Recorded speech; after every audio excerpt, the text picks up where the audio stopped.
Back when it was first introduced in 2022, the new Toyota Tundra seemed very promising. A reliable and economical engine, beefy and distinctive styling, and a very approachable price tag. What's not to love? Well, it turned out that the Tundra isn't as good as Toyota promised us, which led to the once well-respected truck becoming a laughingstock amongst full-size pickup trucks. This prompted Toyota to face serious consequences for this bad treatment of the truck, resulting in countless recalls over the past 2 years. It is very evident that the Toyota Tundra has a huge problem, and it's time for us to check out what it is. Let's start at the root of the problem.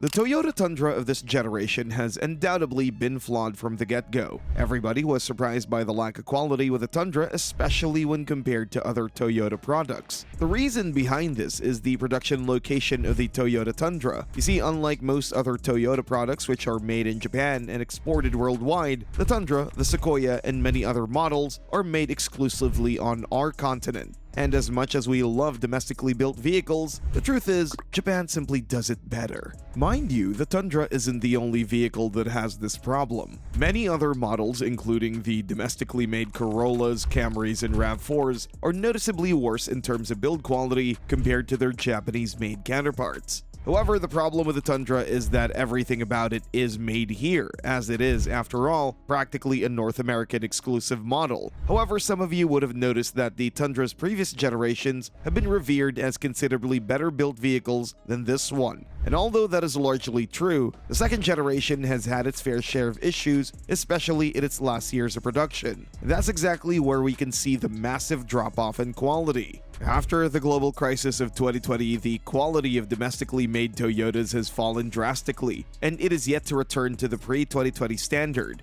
As a result of this drop in quality, we've encountered a myriad of issues with the Toyota Tundra, with the most recent one being the engine grenading itself.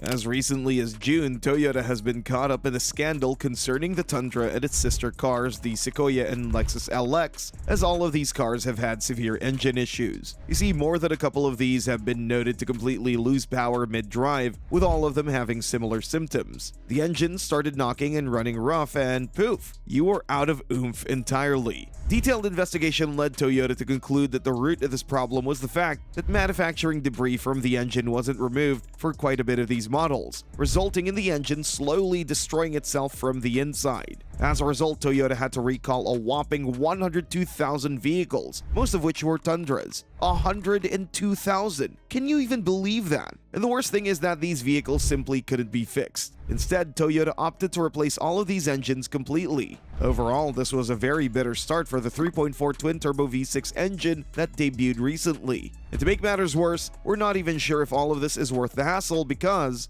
the engine is just not good enough. From a utilitarian standpoint, the 3.4-liter twin-turbo is simply not a good engine. Sure, it has quite a bit of pep, pushing it to 390 horsepower and 480 pound-feet of torque. However, it isn't anything special compared to its rivals. You see, a pickup truck should be designed for towing and payload, and the 3.4 simply doesn't allow this as much as its rivals do. The Tundra can tow from an abysmal 8,000 pounds up to 12,000, which is noticeably less than all of its rivals. Heck, some mid-size pickup trucks are better in this regard, as the Jeep Gladiator offers just as good of a towing rating as the base model Tundra. The F-150 is a vastly superior vehicle in this regard, as its 5-liter Coyote V8 and 3.5-liter EcoBoost V6 are both more powerful engines, with the latter offering noticeably more torque too. As a result, the F-150 can tow up to 14,000 pounds, making it a true class leader. Not to mention, it also kicks the Tundras behind performance-wise, as the F-150 is a bit quicker than the Tundra, while also offering marginally better fuel economy.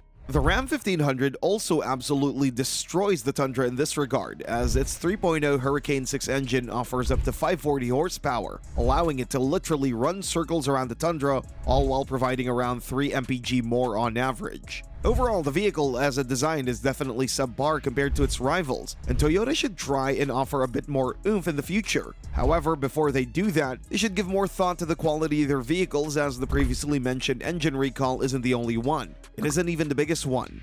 Fuel leakages have been known to happen.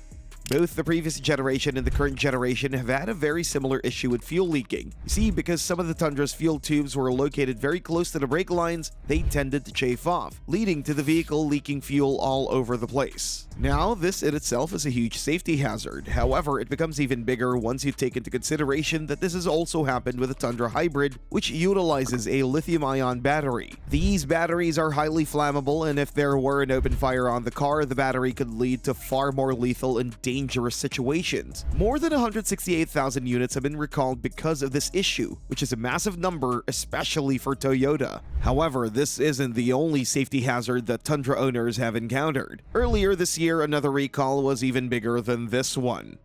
Transmissions won't shift to neutral.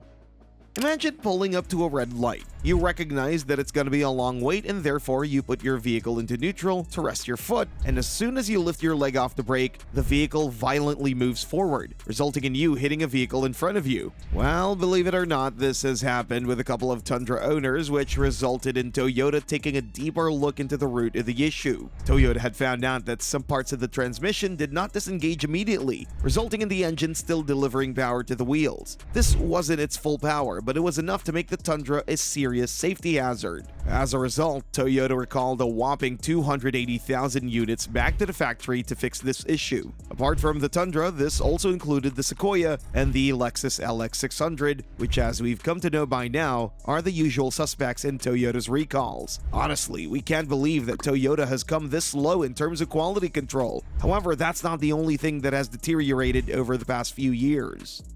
The build quality simply isn't there. You see, even if all the reliability issues were sorted, even if the Tundra was made into a reliable car, the truth is that the quality of the materials used, as well as the general thought given to the assembly of these parts, simply doesn't exist. Starting with the interior, the Tundra is a very subpar vehicle in this regard. Its interior, albeit not straight up bad, is nowhere near the F-150's interior, let alone something like the Ram 1500. There's a lot of hard plastic compared to its rivals, and the ergonomics, albeit present, really deter from the overall design of the cabin. Honestly, there's not a lot of stuff that makes the Tundra stand out from its younger sibling, the Tacoma, on the inside. And the worst thing is, the interior of the truck is full of creaks and noises. The door handles squeak, the armrest squeaks, everything just doesn't seem up to standard, especially for the price. The exterior isn't much better either, with some models having mildly miscolored panels and even inconsistent panel gaps, a thing that nobody wants to see on a borderline luxury truck. And the worst thing is that this varies from vehicle to vehicle, as its quality control is very inconsistent. You might get a relatively good unit, and you might get a real lemon, and you simply can't do anything about it as it is only left to chance. Toyota needs to step up their game, as in the past few years their models have seriously fallen off the wagon. This isn't what most of us are used to, and if they don't get back on track, we're certain that it's gonna reflect on their sales figures. Thanks for watching, and see you next time.